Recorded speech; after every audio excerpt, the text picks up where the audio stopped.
In the words of LeBron James, it's about damn time. We are finishing up draft season, mock draft season, all of that. And this is the mock draft to rule all mocks. I'm just kidding, of course. I'm not that full of myself. Welcome, guys. I'm Jake Ellenbogen. Today, we're going to be doing my final mock draft. Before we dive into it, be sure to like, subscribe, and comment. Also, be sure to follow me on all social media at JK Bogan. I recently just went on Bleacher Report and took part in their creator mock draft. So that was really fun. Ended up taking Chop Robinson at 19. You can check it out on the Bleacher Report app. Shout out to them for having me today. But this mock draft is my final 3.0. This is it. And this is really, this is really like predictive for me. There might be some guys that maybe it's a little wishful thinking, but for the most part, this is predictive. And if you've been following me, I'm obviously trying to stay a little humble here, but if you've been following me, I've literally gotten at least one player right that the Rams have drafted on one of my mock drafts. And I don't do many mock drafts, as you know. I got one player right at least once every single year besides 2017 in the Sean McVay era. So 2017, I didn't get anybody right. And then 2018 and on, I got all sorts of players. So last year was a big one. We got Davis Allen, Warren McClendon. Right off the top of my head, those are the two that stand out. I know I'm probably missing two more, but Desjuan Johnson. So now we're doing it. This is the Rams' final mock draft. We're going to kick things off. I'm hearing some things. I've said it for a while. It may or may not come to fruition, but I'm going to go bold here. I'm trying to get everything right. Like, trying to make this as accurate as possible. So, guys, sitting at 19 as the Rams GM here, we're going to trade up to 12 with the Denver Broncos. We're going to give them the 83rd overall pick. And I think that'll be enough. If we have to give them something else, fine. But we're going to give them the 83rd, and that's going to be that. So at pick 12 here, the way the board fell for me, and the way I actually see it falling, is Olu Fashanu out of Penn State, tackle that I have talked about a lot on this channel, is there. And now I want to make this clear. I think they do this. I think they want Joe Alt. I think Joe Alt is very coveted by the Rams. If they could go up and get him, I think they absolutely would. But it's a lot easier said than done. And if the Chargers take him at 5, it's going to be hard for you. Like, you're pretty much done. So with Olu Fashanu, it seems like he's all over the place. Consensus mock drafts have him going even at 19, past 19. No one seems to know where he's going to go. I don't think the Jets are going to take him because I think they're going to go with Brock Bowers. I don't think the Bears will take him. I don't think the Falcons. Tennessee's going to get Joe Alt, I think. So looking at it, really, with the Rams picking at 19, the teams to look out for Fashanu, you have at pick 20, the Steelers. They could trade up in front of you, so you have to be aggressive here if you want a guy like this. The Raiders need a tackle. Fashanu would make a lot of sense. The Saints need a tackle. There is, really it's starting to look bleak whether or not Ryan Ramczyk ever plays another down. And Seattle, your division rivals, do you want them trading up in front of you? So no, I think the Rams are going to go up and they're going to get to 12 with the Broncos. Broncos are going to trade down because they're not going to take, in my opinion anyway, they're not going to take Bo Nix at 12. So they're going to trade down here, and the Rams are going to take Olu Fashanu. And here's the rationale behind it. Fashanu is a day one starter, and he is a franchise piece. You are getting him essentially in any other draft. He's going probably top 5. Okay. In any other draft, Alt is probably going number 1 or number 2. But since the rookie wage scale made it so it's really cheap to essentially get a quarterback because quarterbacks have a high bust rate. So back in the day when the rookie wage scale was what you're looking at with Sam Bradford or Matthew Stafford at the time, you had to pay them a premium. You were paying them top dollar, and they didn't even play it down. And it's one of the most, likely bust positions in the league. So that's a thing. And that's why we saw drafts with, Eric Fisher and Luke Jokel. And in this draft, it's why Fashanu now, with the rookie wage scale the way it is, quarterbacks are getting picked higher. Some not as talented as some of the guys that they're going ahead of. And guys like Fashanu are falling. And if he falls outside of the top 10, I think he's a Ram. Obviously, we'll have to see. But in this mock draft, which is meant to be predictive, I see the Rams grabbing Fashanu, making him the left tackle of the future. They have Alec Jackson. Yes, I understand that. Alec Jackson's also under contract for one more year. They also have Joseph Noteboom, who's under contract for one more year. And so the Rams would really be just picking the best player available here, in my opinion. And not only would they be doing that, but they would be getting a guy to help Stafford right away, because I think he'd be an upgrade over Alec Jackson. Just his physical limitations are there's not as many physical limitations on Fashanu, since he's a first-round talent, as opposed to Alec Jackson, who is an undrafted rookie free agent for a reason. One guy is incredibly athletic. The other guy is not bad, but he's not an elite athlete. Fashanu would be a monster in pass protection, and he would help Stafford right now, and he would help your successor post-Stafford. Great thing about doing this and staying in the first round instead of trading out of the first round, this is a fifth-year option, okay? Anybody that's drafted in the first 32 picks, you get a fifth-year option. Now, an option is whether or not you want to take it. The Steelers reportedly are not picking up Justin Fields' $25 million option. Okay, that's fine. They're not doing that. You don't have to pick up the fifth-year option, but if a guy like Fashanu pans out, which I really think he's a safe pick here, I think he will, and I think the Rams coaching staff makes this almost a shoe-in, my rationale is that Fashanu on a fifth-year option at a position where Alec Jackson, if he has say they don't get Fashanu and Alec Jackson's a starter, he's going to get $20 million on the market, So think about that. So I think this makes a lot of sense. And you spent a lot of money on the interior offensive line.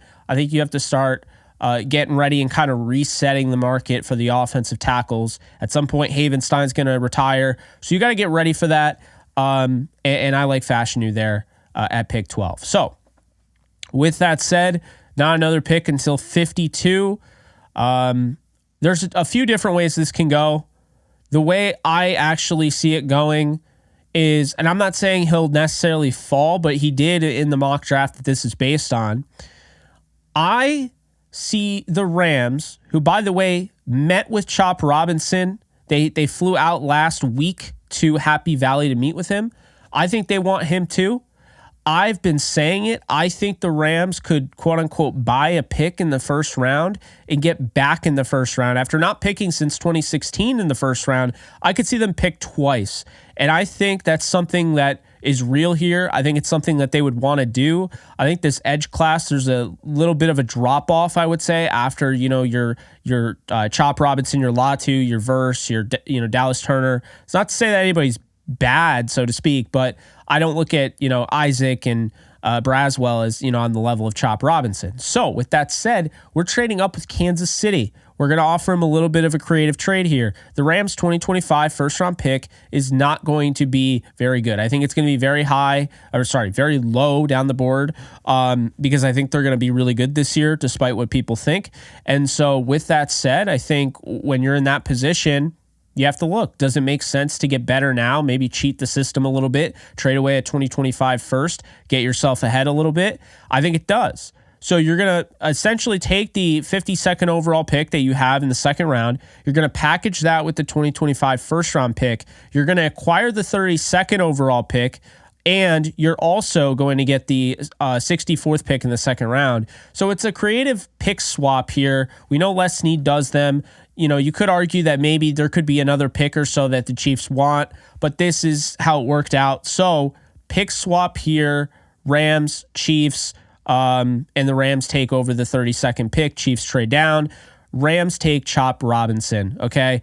Robinson has the best first step in this class. Okay, he is absolutely an explosive athlete, electric. And I think, quite often, there's a lot of the times, actually, we're talking about a guy, well, his production isn't great, whatever. I'm not worried about it. First off, he's not getting the opportunity that some of these other top pass rushers are getting. He was in a weird rotation at Penn State, which is never talked about. He wasn't a, every single snap starter. They rotated him. They rotated Isaac. So that is something to keep in mind, first off. The second thing is his pressure rate is insane. It's one of the best in the class. I think it actually is the best in the class based on the amount of time it takes for him to put pressure on the quarterback. He has different ways to win. It's not all just straight line. It's not just all speed. I think, he really showed his ability to, have some power. He has some pop behind his pads. His hands are a little heavy, but I also think he does a really nice job with his hand usage of swiping guys out of the way. And, he's going to get better. He's going to be more refined. I think this coaching staff is going to do wonders for him. So I think Chop Robinson, the Rams are going to double up here on Penn State top first-round talents, and they get them both on fifth-year options. If they both pan out, you're talking about two expensive positions the way the NFL is going right now. Offensive tackle, edge. You just saw a $30 million a year edge defender this year, and that's just the tip of the iceberg. So I think it makes a lot of sense. Get a fifth-year option for both of them, and I think that's how I wanted to do things. I think that's how they'll potentially do things, depending on how the board works out. Okay, so since we trade out of pick 52, we have pick 64 here. And believe it or not, I'm going to actually trade down here with the Atlanta Falcons, okay? I'm going to trade down 10 spots to acquire an additional fifth rounder. Now, reason for this is because I looked at the board and I didn't love the board, okay? I really wanted the top of this class to be players that I could really see going to the Rams, not just best player available that that'd be nice. No, I wanted to find a fit. And I felt really good about the first two guys that I got. I can see Chop Robinson fitting on that Rams team, across from Byron Young. I can see the fit for Olu Fashanu. Both guys are 21 years old, so I love the youth there. And then we're going to pivot here. Pick 74, go with a wide receiver. Like I've said, I do think they pick a wide receiver in the first 3 rounds. We're going to take Javon Baker out of UCF. This is somebody that I think fits the mold of a Rams receiver. I think he does everything really well. I think he's being underrated. I think he is a second-round talent, but he'll probably go in the third because he doesn't have blazing speed. But this is somebody that can make mid-air body changes, just contorting his body, adjusting to the football. That's something that stands out to me. Another thing that stands out to me is yards after the catch ability. This is somebody that I really like for the Rams. I think he really fits the mold of a Rams receiver. And again, as I've said many times on this channel, the rationale behind drafting a wide receiver early is because only Puka Nacua and Cooper Kupp will be on the roster next year. Everyone else is in 1-year deals or what have you. So Javon Baker, welcome to the Rams via the 74th overall pick. Now, this one here, we're actually going to trade down. So there was a pick here at 99 because we gave up the 83rd overall pick. We sent that to Denver. So pick 99, we're going to trade down with the Jets here. And at pick 111th overall with the trade down, we're going to acquire the 111th and the 134th. So 2 fourth-round picks after not having one. I think this is something the Rams will do because I think if the Rams want to be aggressive, and if they really want to be aggressive and they follow through on that, I think they're going to have to try to find ways to accumulate other picks. And if they don't do that, so be it. They hit on, they had a great 14-player draft class last year. They hit on 7 of them, in my opinion. There's more to come, and I feel like that gives them more flexibility. When you hit on a Puka Nacua and you hit on a Kobe Turner and a Byron Young and a Steve Avila, instantly, right then and there, you feel really good about the next year, and you can take these risks, if you will. So pick 111th overall. I have the Rams addressing the interior defensive line. And if you guys have been following me on this channel, then you know I'm going with Mekhi Wingo, interior defensive lineman out of LSU. Same type of athlete as Aaron Donald. Not the same, but the explosive grade is almost identical. This is somebody who's a shorter, stockier, interior defensive lineman, but what he does is he makes plays and he pressures the quarterback. And at the very worst, this guy is going to be a really good rotational rusher that you can bring in on third down and make teams pay. At the very best, he's going to be one of the better interior defensive linemen in all of football. I think he has a complete game that is yet to be untapped, if you will. But I think that the Rams can dive into that. I think Giff Smith is going to be really excited to work with somebody like this. And I think we're going to see great results. The Rams hit on Kobe Turner. The Rams hit on Bobby Brown. The Rams also added Desjuan Johnson, who they like. Okay. So because they have those guys, they got Corey Durden as a backup nose tackle. They brought back Laryl Murchison. I think because of the depth they have there, they're not in a position where I feel like they're going to feel like they have to reach or they have to go out and they have to, spend a first-round pick on an interior defensive lineman. I could absolutely be wrong, but they don't have to do that because they hit on Kobe Turner last year. I think that really changed the game. And so with that, I'm going to have Mekhi Wingo going to the Rams here at 111th overall. We move on to the next pick here. 134th via the Jets. That trade down was, I think, very beneficial. This one I really see happening. It's weird because it's not necessarily, it's a guy I really like, and I have him as my third overall, at the position. But I initially wasn't so keen on this. I thought the Rams would go more of a home run threat, kind of deviate away from Kyren Williams. But instead, we're going to stick with the gold helmets here.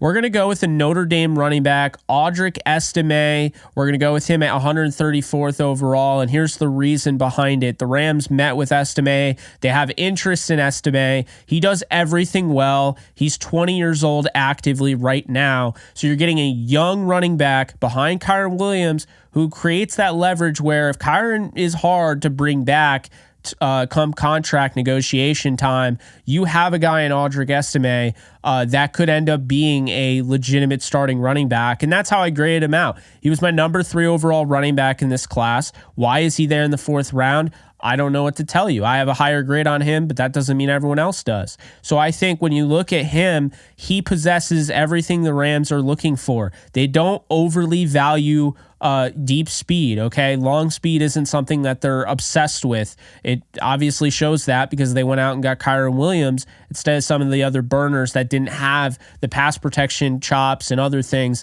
that Kyren Williams possesses. But Audric Estime can help you out of the backfield as a pass catcher. He can help you on third downs as a pass protector. He's got the leg drive that you want to see. He finishes forward. He runs over guys. He's like a bus.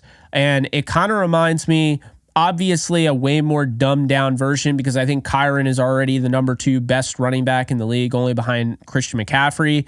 But with that being said, kind of reminds me of a Jerome Bettis, Willie Parker tandem that we saw with the Pittsburgh Steelers when they won the Super Bowl against Seattle.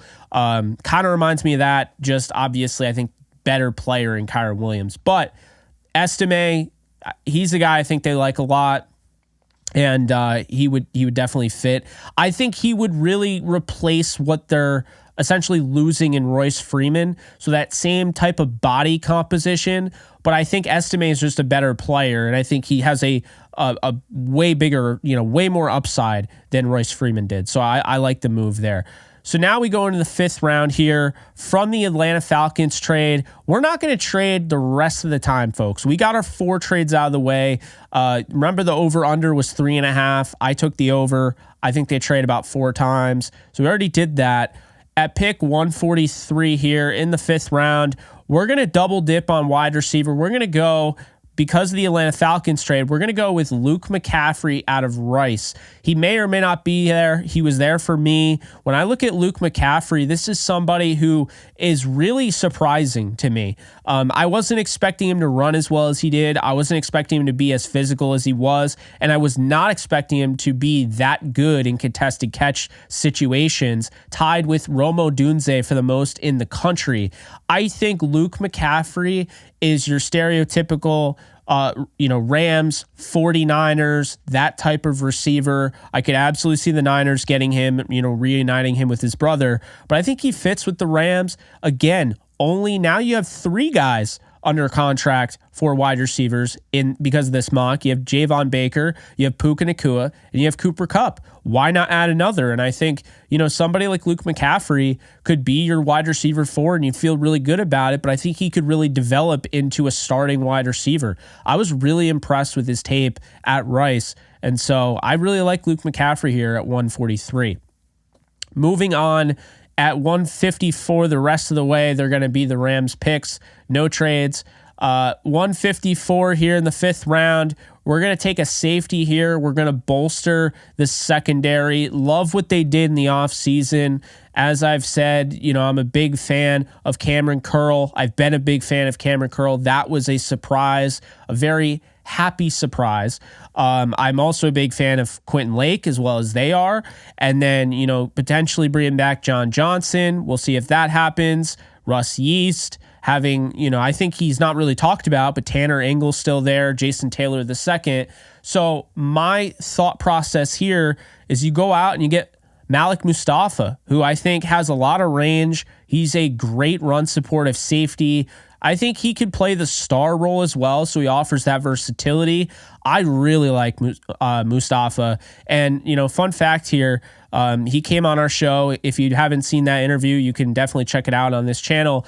But he came on our show, and he basically said that he's the reason, or rather his mom was the reason that Kobe Turner ended up going to Wake Forest, and they're clearly really good friends. So, I could see it, but we'll see what ends up happening. I definitely can see that pick at 154. And then 155, another guy that we interviewed on Downtown Rams, a guy that I can really see, a guy that is coming from a program that the Rams have dipped their toe into 3 times, drafting David Edwards, drafting Rob Havenstein, and drafting Logan Bruss, and that is Tanner Bortolini out of Wisconsin. I think Bortolini makes a lot of sense because the Rams, while they may not have to go after one of the top centers in this class because they've already taken care of that with Steve Avila, what I see in Bortolini is a guy that has the ability to play 4 different spots on the offensive line outside of left tackle. And so with that type of cross training and versatility and that athleticism, because he blew up the combine, I think he definitely fits what the Rams look for. So I think he could be a developmental backup center, but turned into a starting center down the road. I do think they're going to extend Avila, but still, I like Bortolini a lot, and I like him in the 5th round a lot as well. Now we're on to the 6th round here at pick 196.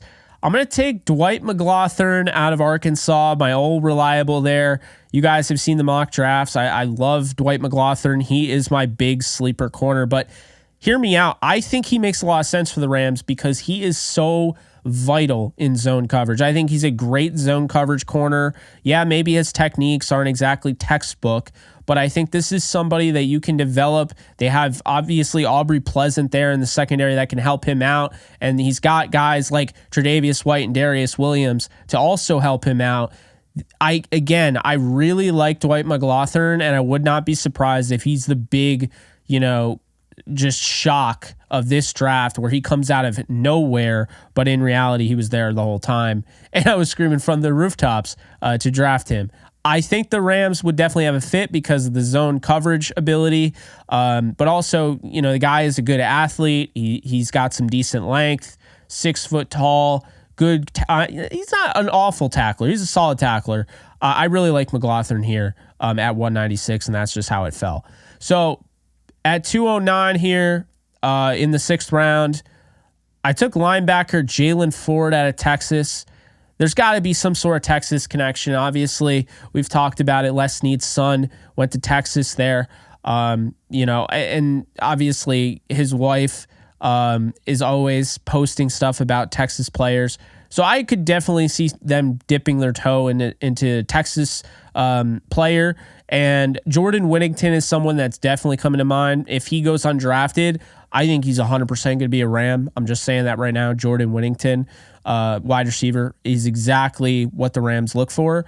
But Jalen Ford is really intriguing. He is not going to blow the doors off with his athleticism, but he's very instinctive. And I think he's somebody that can work his way from special teams and potentially be that second linebacker next to Ernest Jones.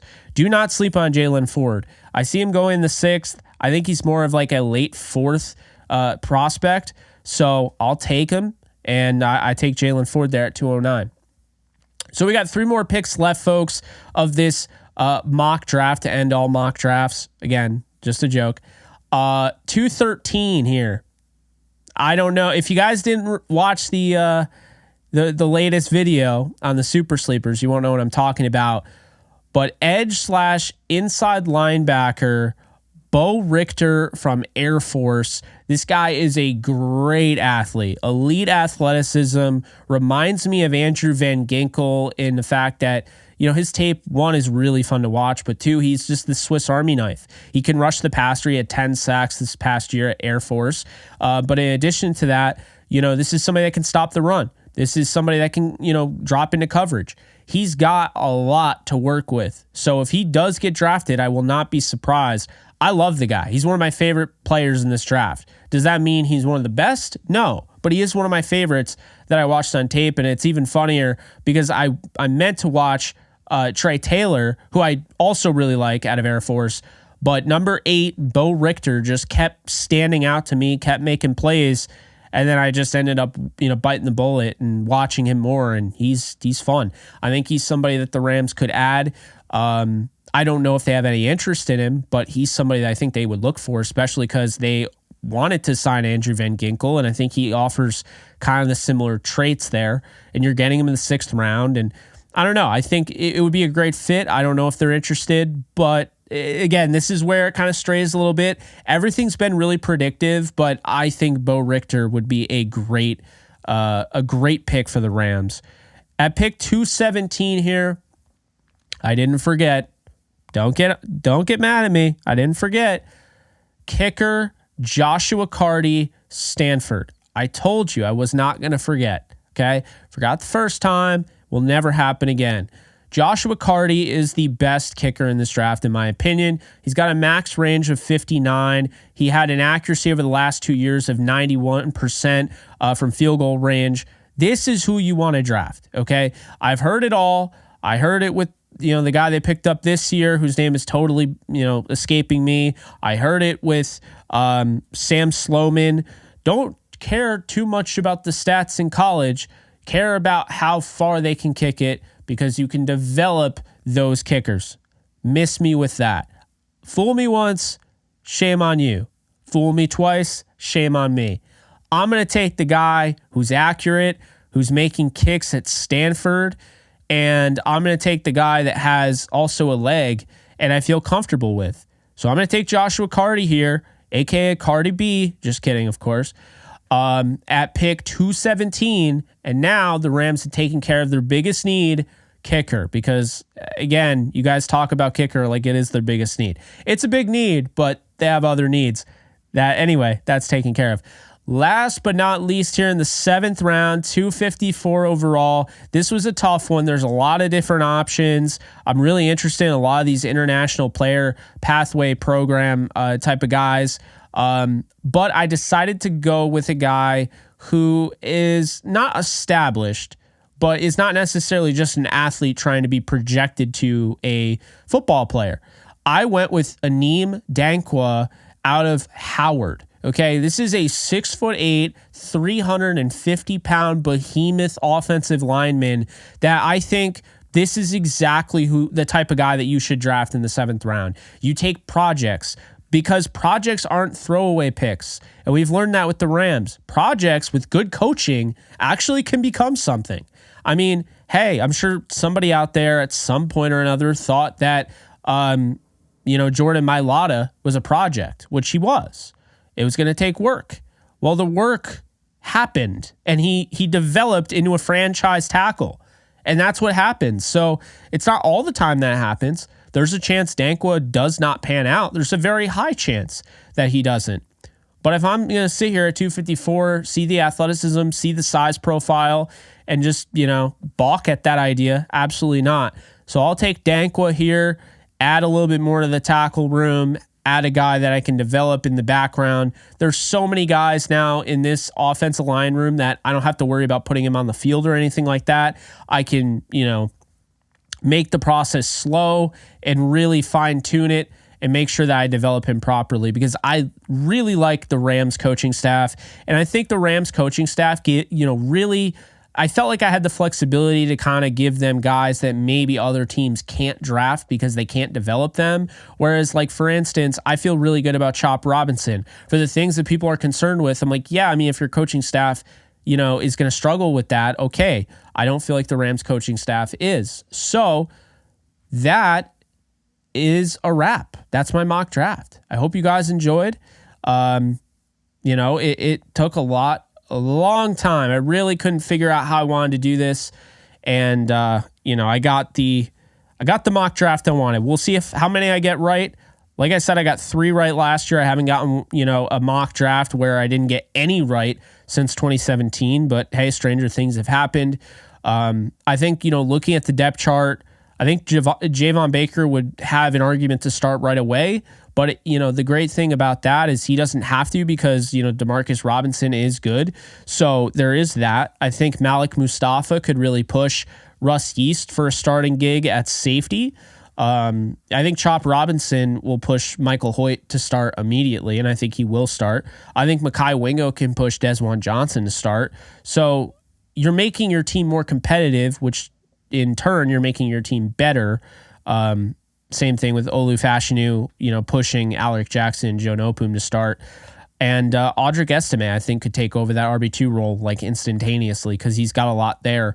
Notice, didn't pick a quarterback, didn't pick a tight end. There were tight ends I like. Tip Ryman out of Illinois is one of them. There are a few others. Tanner McLaughlin out of Arizona. But I opted not to go with a tight end. I don't think you really need a tight end. I mean, I wouldn't be against one, but I don't think you really need one. But we'll see what ends up happening.